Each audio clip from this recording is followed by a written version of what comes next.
शांति। हम आज से हम पढ़ेंगे विद्यार्थियों का आंतरिक व्यक्तित्व विकास। ये ब्रह्मा कुमारी की तरफ से ही पब्लिश की हुई किताब है, inner personality enhancement for student, जिसको हम व्यक्तित्व का विकास कहते हैं ना। तो व्यक्तित्व विकास में असली कार्य हमारी बीज पे यानी आत्मा पे होना चाहिए।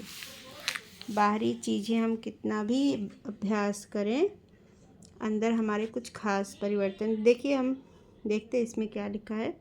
आंतरिक व्यक्तित्व का महत्व। तलवार की कीमत बढ़िया म्यान से नहीं, धार से होती है। कपड़े की कीमत चमकदार रंग से नहीं, उसके तार से होती है। कहीं भी देखो मोल मूल का होता है, छिलके का नहीं। वही मैं बात कर रही थी, जो बीज है हमारी चेतना ही सब कुछ है। हमारा व्यक्तित्व चेतना के अंदर है, हमारी पर्सनालिटी हमारी आत्मा के अंदर है, नहीं कि बाहरी जो भी दिख रहे हैं। हम जैसे कपड़े पहनते हैं या हम लंबे हैं, गोरे हैं, सुंदर हैं, ये हमारा व्यक्तित्व नहीं है। Personality is your inner qualities of your soul. तो क्योंकि हम किसी को भी देख के कभी भी नहीं जान सकते हैं कि वो व्यक्ति एक अच्छा इंसान है या बुरा इंसान है। वो क्रिमिनल भी हो सकता है या वो बहुत ही दैवीय गुणों वाला भी हो सकता है। उसके बाहरी पहनावे ओढ़ावे या उसकी लंबाई चौड़ाई, चेहरा सुंदर हो या बदसूरत हो, इससे उसका व्यक्तित्व का पता नहीं चलता है। व्यक्तित्व हमारी इनर क्वालिटीज़ हैं। आज आप सभी खिले हुए खुशबूदार फूलों को देखकर हमें बेहद प्रसन्नता महसूस हो रही है। जैसे एक बगीचे का महत्व फूलों से है, ऐसे ही विद्यालय का महत्व आप विद्यार्थियों से है।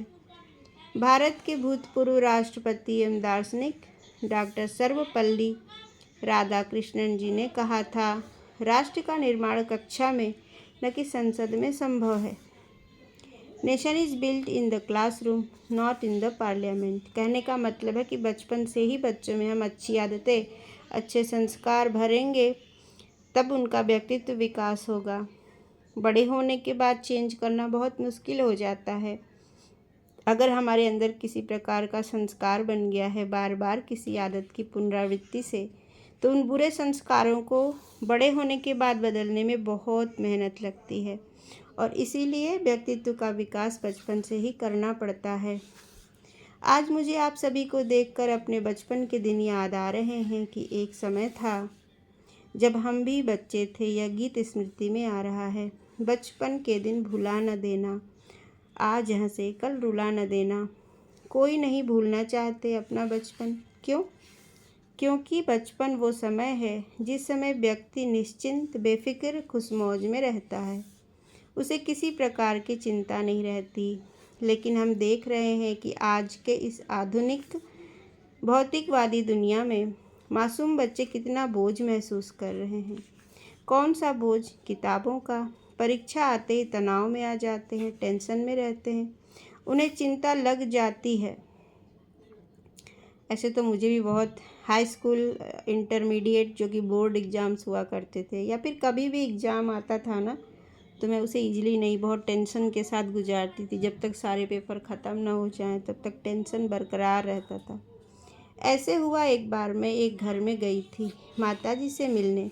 उनका एक बच्चा था, कक्षा 4 में पढ़ता था। जब मैं उनकी माँ से मिल रही थी तो वो कहीं बाहर में भागकर आया और कहने लगा, मम्मी मैं आज बहुत टेंशन में हूँ, मुझे बहुत परेशानी है। मुझे यह सुनकर ताज्जुब हुआ। मैंने सोचा, क्लास 4 का बच्चा और टेंशन में, इतनी छोटी आयु में टेंशन कहाँ से आता है? ये तो आजकल के शब्द बन गए हैं ना, पेपर्स हैं, प्रेशर है, टेंशन है। पहले के बच्चों पे इतना बोझ नहीं होता था। यह तो खुशी व खेलने कूदने का समय है। तो मैं सोचने लगी, टेंशन कहाँ से इतनी कम उम्र में आया? क्या हो गया? बच्चों को जिनके ऊपर टेंशन का भविष्य निर्भर करता है, उनको टेंशन।